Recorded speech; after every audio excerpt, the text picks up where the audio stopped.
සියලුම රාජ්‍ය ආයතන සම්බන්ධ වෙලා ලොකු වැඩසටහනක් කන්තලේ නගරය පුරා ප්‍රාදේශීය සභාව, ප්‍රාදේශීය ලේකම් කාර්යාලය මේ ඔක්කොම එකතු වෙලා ලොකු වැඩසටහනක් කරනවා.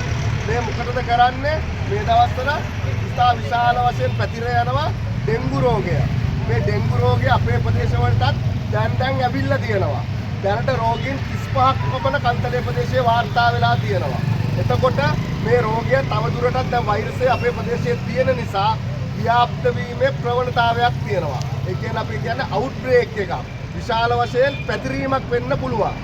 මොකද සුළු වර්ෂාපතනයක් ලැබුණ ගමන් මේ වෛරසය අපේ ප්‍රදේශයේ තියෙන නිසා ඉතා ශීඝ්‍රයෙන් මේ වෛරසය අපේ ඔයාලගේ දුවා දරුවන්ට මේ රෝගය ඇති වෙන්න පුළුවන්.